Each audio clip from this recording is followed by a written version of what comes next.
I thank the gentleman, the gentlelady from Georgia, Ms. McKinney. Oh, thank you, Mr. Chairman. Mr. Secretary, I watched President Bush deliver a moving speech at the United Nations in September 2003, in which he mentioned the crisis of the sex trade. The President called for the punishment of those involved in this horrible business. But at the very moment of that speech, DynCorp was exposed for having been involved in the buying and selling of young women and children.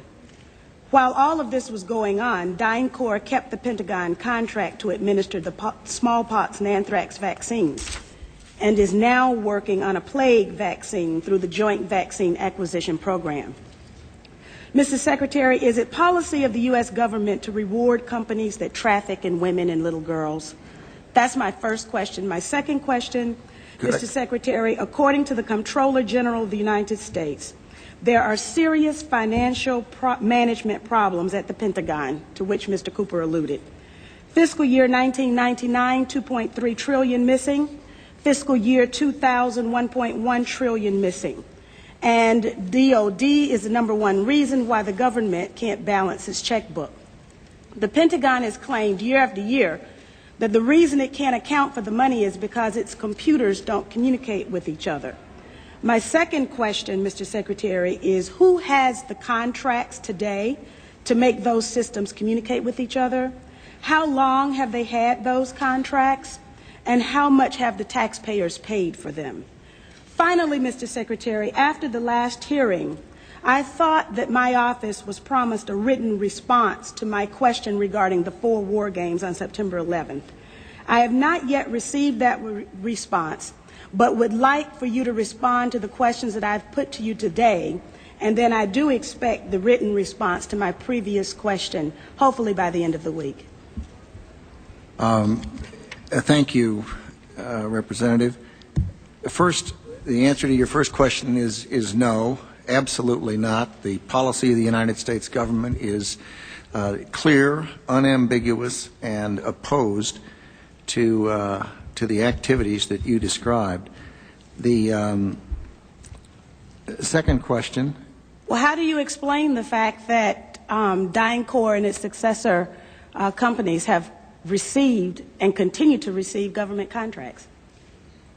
I would have to go and find the facts, but there are laws and rules and regulations with respect to government contracts.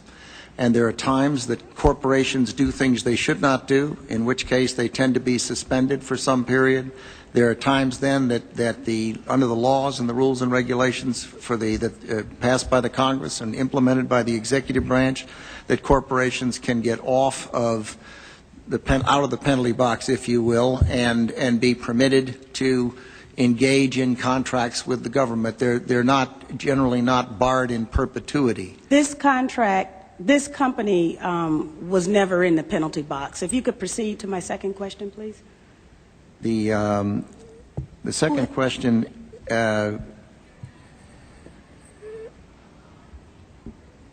I've forgotten what the second question was. I think Ms. Jonas knows it. Okay.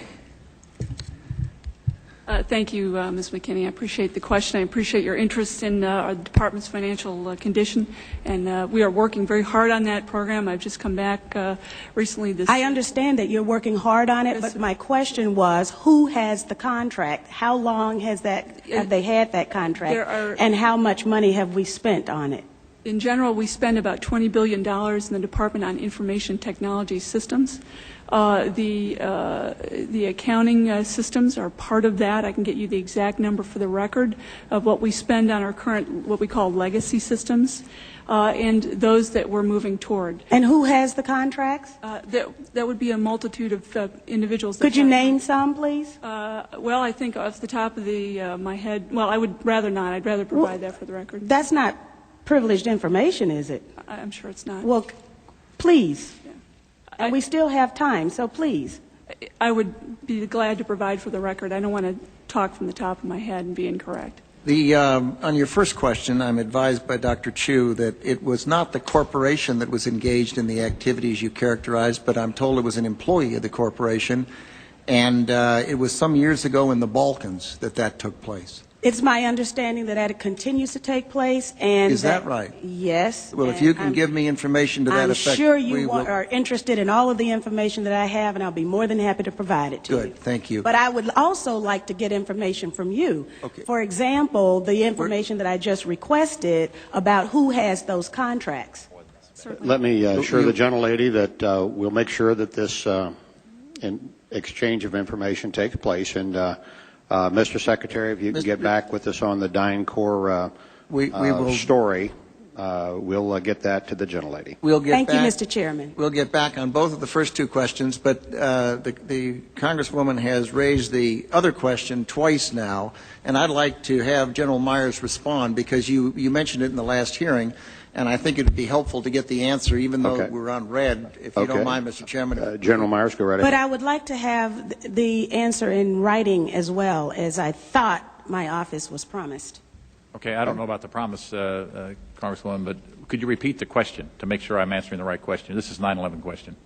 The question was, we had 4 war games going on September 11th, and the question that I tried to pose before the Secretary had to go to lunch was whether or not the activities of the 4 war games going on September 11th actually impaired our ability to respond to the attacks. The answer to the question is no, did not impair our response. In fact, General Eberhart, who was then the commander of North American Aerospace Defense Command, as he testified in front of the 9/11 Commission, I believe he told them that it enhanced our ability to respond, given that NORAD didn't have the overall responsibility for responding to the attacks today. That was an FAA responsibility. But they were 2 CPXs. There was 1 Department of Justice exercise that didn't have anything to do with the other 3. And there was an actual operation ongoing because there was some Russian bomber activity up near Alaska. So Let me ask you this then. Who was in charge of managing those war games? And General, why don't you give the best answer you can here in a short period of time, and we'll. The gentlelady wants to get a written answer anyway, and then we can move on to other folks. The important thing to realize is North American Aerospace Defense Command was responsible. These are command post exercises. What that means is all the battle positions that are normally not filled are indeed filled. So it was an easy transition from an exercise into a real-world situation. It actually enhanced the response. Otherwise, it would take somewhere between 30 minutes and a couple of hours to fill those positions, those battle spaces, with the right staff officers. What that means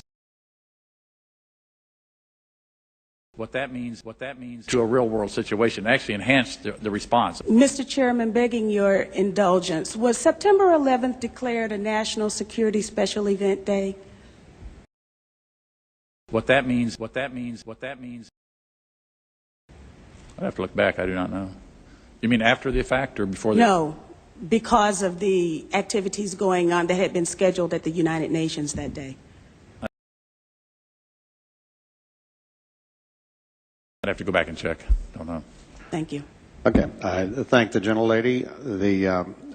The chair would ask the gentleman from South Carolina to indulge us in that I should have called on Mr. Marshall here in the regular order and missed him, and the gentleman was here. So, if that is that okay, Mr. Wilson?